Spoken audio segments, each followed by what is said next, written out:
You're going to read a few passages out loud. I want you to read each passage as carefully and quickly as you can. When you're done reading, I will ask you questions about what you read. When I flip open your booklet, you may start reading.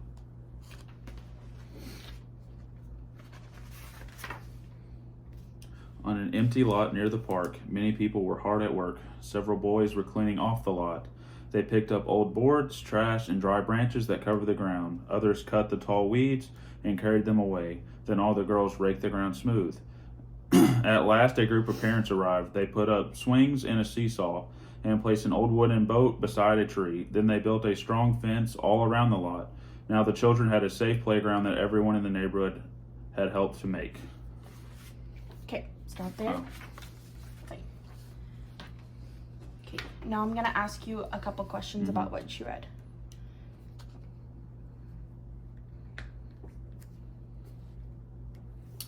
Why were the people proud at the end of the story? They built a safe playground for all the kids to play. Very good. Who built the fence? The boys. Okay.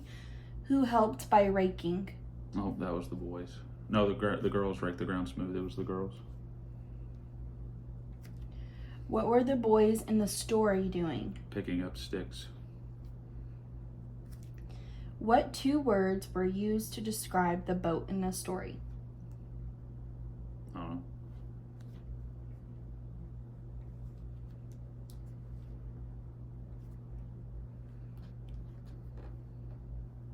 Okay.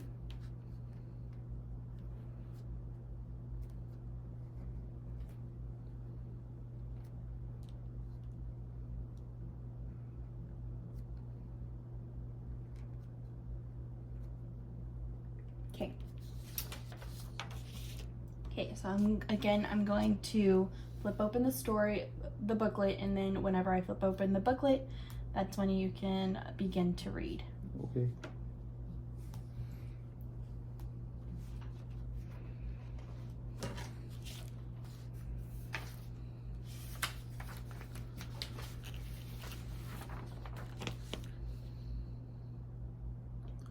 The era of the cowboy came to an end as a result of changes in the cattle business. When cows roamed the vast ranges of the Southwest, the herd could not be rounded up without skilled riders on horseback. But with the invention of barbed wire, great stretches of ranch land were fenced into smaller ranches. Then the roundup was no longer a major event, and cowboys became less important. The long, tall drives to the north, in which the cowboy's skill of herding cattle was essential, also became a thing of the past.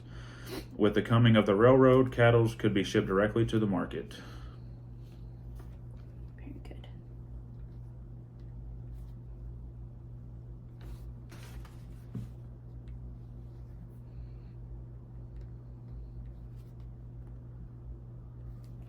Okay, now I'm going to ask you a couple questions.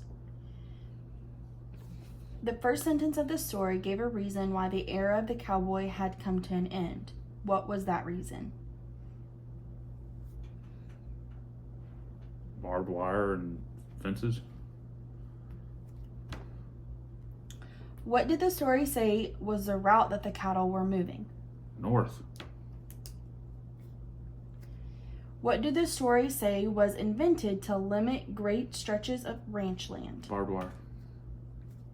What did the story say triggered a more efficient means to get cattle to their destination? Railroad. Why were the cattle driven on the trails in this story? I don't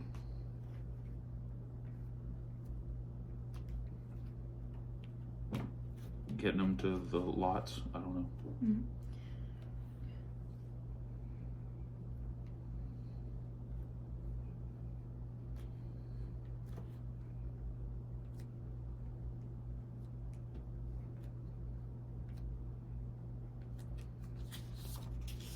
Okay, again, I'm going to open your booklet. Whenever I pull up the page is when you can begin to read.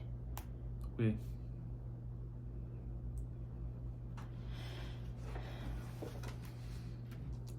You gotta remove the...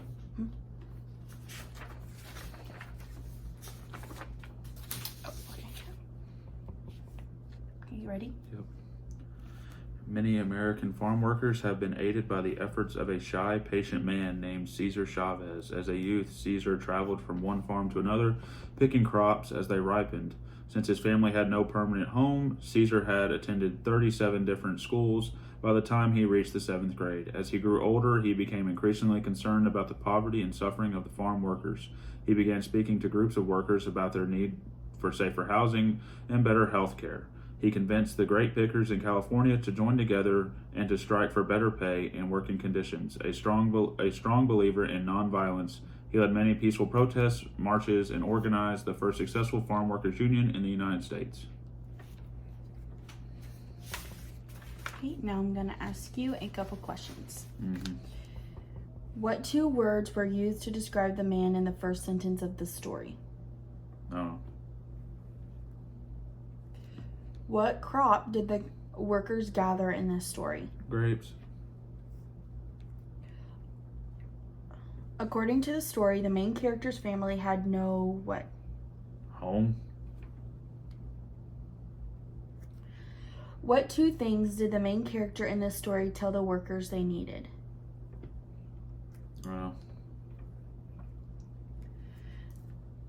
How many schools did the main character attend by the time he was in the 7th grade? 37.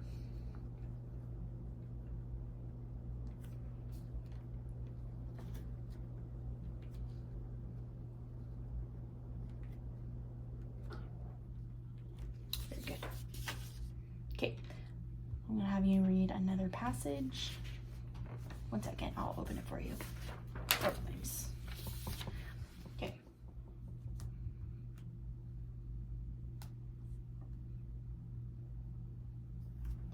Okay.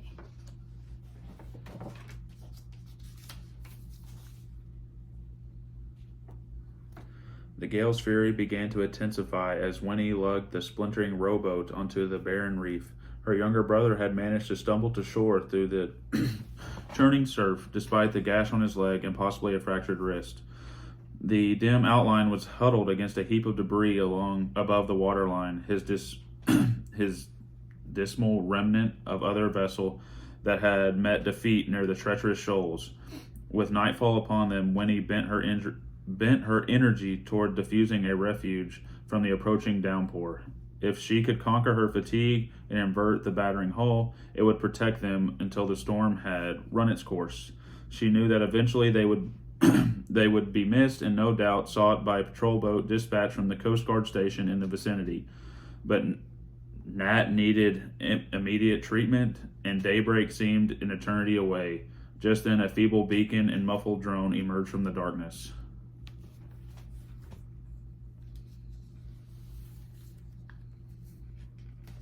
Okay, I'm going to ask you a couple questions. Mm-hmm. What is the name of the lady in this story? Winnie.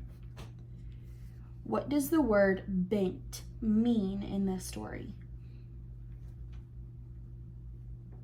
I don't know. Bent. Destroyed. What 1 word would you use to describe the way the lady feels during her experience? I don't know. She's scared and she's determined to her goal of getting to safety. What does the lady intend to do with the boat? Just get it to shore and wait on the Coast Guard. Use it as shelter. Okay. Why is the lady worried? Her brother has broken bones and they're stuck in a storm.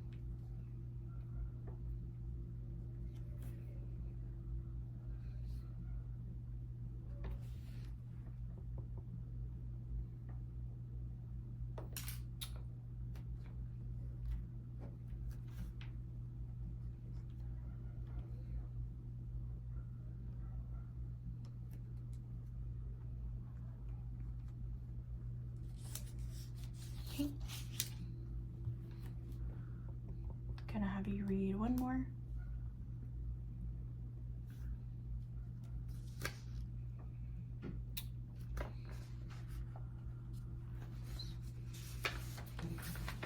This is 10. Yes. Whenever you're ready.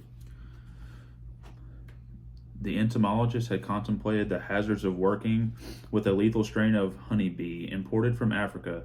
These bees were high-strung and aggressive, quick to incite the entire colony when antagonized. Their excitably often provoke them to mass attacks that resulted in fatalities. Yet they produce extravagant quantities of honey, sometimes double that of their more docile European cousins. By crossing African queens with their local European drones, the entomologist planned to stimulate honey output. He had taken precautions to prevent catastrophes by locating the experimental hives in a sparsely populated area and erecting grids that curtailed the bees' range. But as the entomologist detailed a grid for a routine check of his wards, he absent-mindedly crushed a stray worker. Instantaneously, the murmur from the hive was amplified. A few sentinels emerged, pelting against his veil in admonition. Then the torrent broke. In a fur, the swarm converged on their keeper.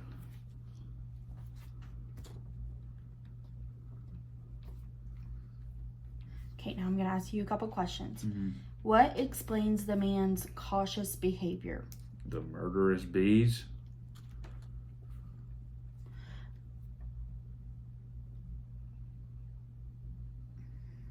Okay, what is the experiment designed to do? They double the honey output with the cross-grained bees. In this story, why did the insects become enraged? Because he killed one of the sentinel bees. Or he killed one of the worker bees, whatever. According to the story, aggressive insects sometimes doubled honey. Where were the aggressive insects imported from? Africa. Good.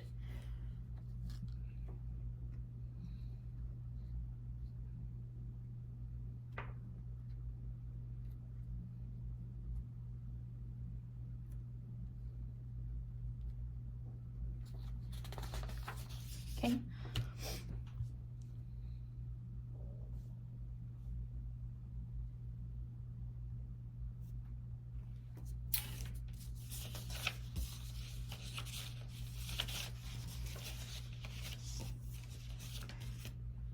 I'm going to have you read one more story.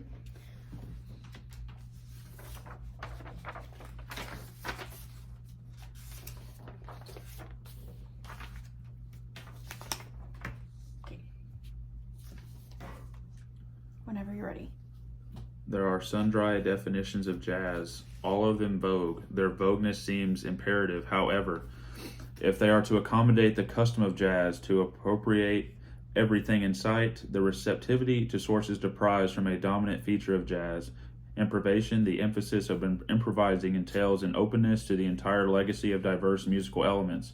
Although formulating the consent of jazz is not feasible, there is a difficulty in pinpointing the group that spawns the music. Jazz musicians have always constituted a subculture of music, a cultish but scarcely organized body of instrumentalists who rarely manage to eke out a livelihood from their music. Until recently, they have been unschooled in their chosen music, except that they have imitated recordings of the other musicians, never accepted by academics, only partially accepted by the public. Jazz musicians comprise a close community in which innovation and experimentation are more valued than tradition. Very good.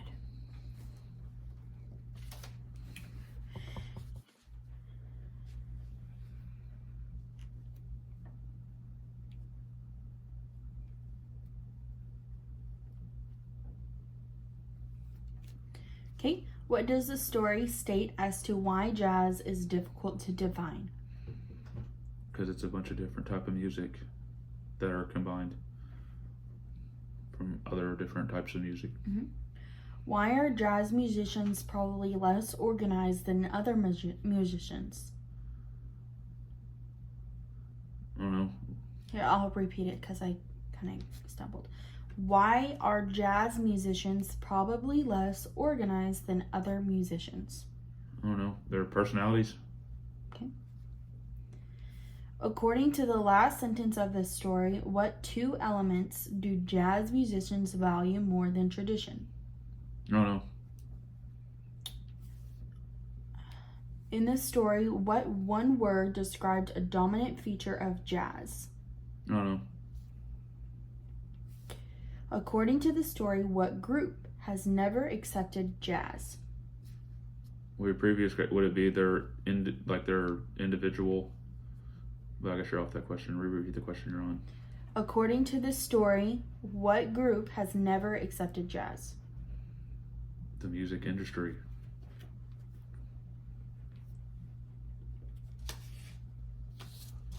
Okay.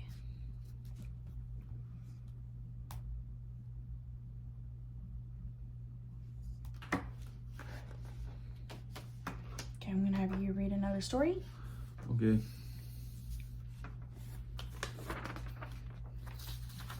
Whenever you're ready. The queen was one of the potentates who attempted things with no reputable sovereign who have dared venture on and achieve those in which none but the most intrepid could have succeeded. She consulted with very few upon any action of import, nor communicated any enterprise with more than those who were to have principal parts in the execution of it, nor sooner than was absolutely necessary. What she once resolved, she would not be dissuaded from or endure any contradiction of her authority, but exhorted submission even those who were not willing to yield it, except as at the guillotine. Yet she seemed much afflicted by the demise of her counselor Claypole, who conferred with her in the last hours. Although no one could catch the particulars, it was concluded that he repented in his pains to implement the queen's wishes and present her worst actions for her consideration. Although she never made the least show of remorse for any of her deeds, her countenance was much altered after this encounter.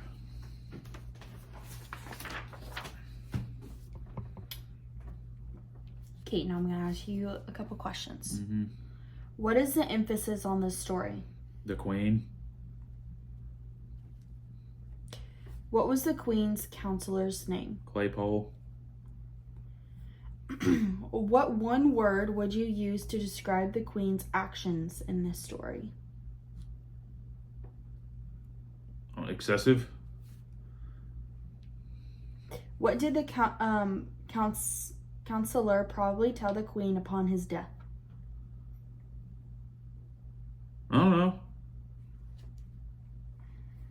What does the story say about how the queen dealt with opposition to her wishes? She would take them to the guillotine. She would cut their head off.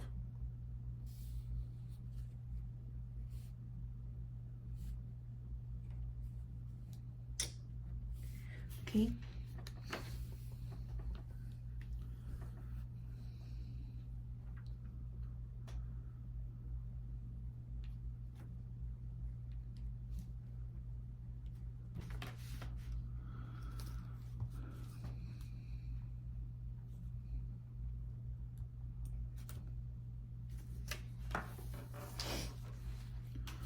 Certainly, Harriet had been lightly cognizant of Mr. Wetton's unnecessary chivalry, but she had construed it as an aberration of judgment or taste, as one proof among others that he had not always moved in the best circles, that with all of his assiduous concerns for her and the accoutrements of true gentility were wanting, but until now she had never surmassed it to mean anything.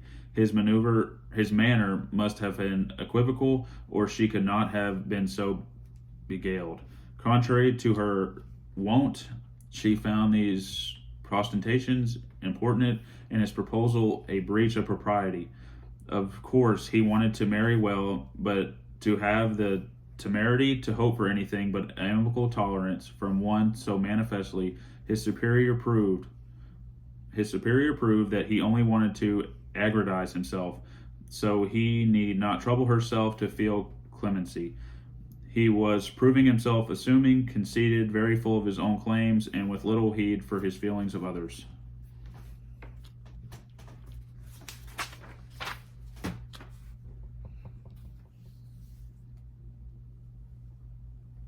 Okay, now I'm going to ask you a couple questions. Mm-hmm.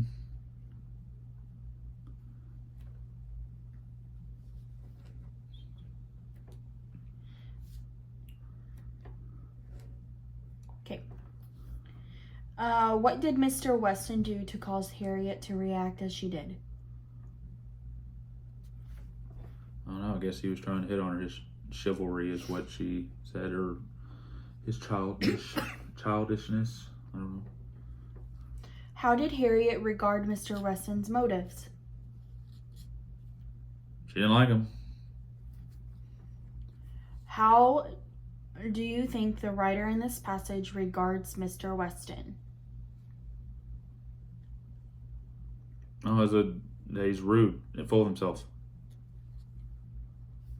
What one word in this story was used to describe Mr. Weston's chivalry? Chivalry. Unneeded? Not wanted? According to the story, why did Mr. Weston propose to Harriet? I don't know. He didn't like her. Or he liked her. Wanted to marry her. I don't know. He wanted to marry well. Very good.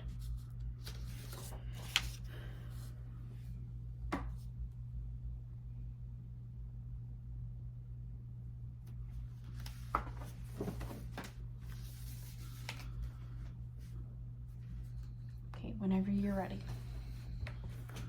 While industry's magnates saddled themselves with the onerous responsibility of ameliorating the wilderness of the town's periphery with the decorous replicas of Italian villas, it must not be inferred that the requisites of the disenfranchised class were in any way slightened. Gargantuan housing developments sprang up on which, by the exercise of remarkable sagacity and imagination, quite a fantastic number of families were accommodated, great with the anxiety lest the workers should feel too estranged from the sight or sound of the mills that were the scene of their idyllic labors, in order that the inhabitants might have the privilege of ruminating almost incessantly on the epitome of human technological triumph. Many of the edifices were thoughtfully construed alongside the new thoroughfare, or even, if there was a viaduct handy underneath it.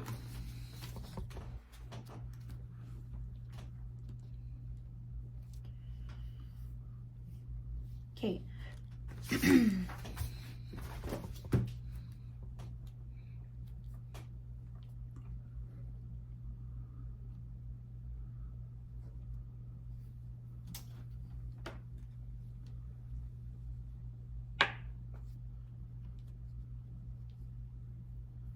Okay.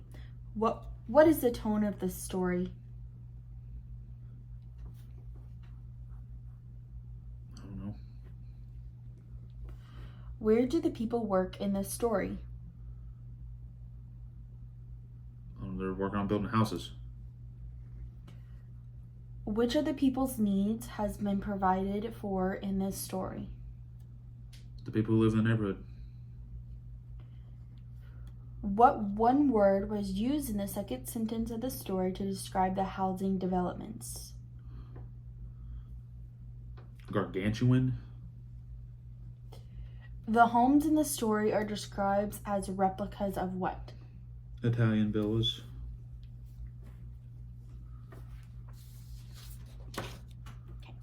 And that is it.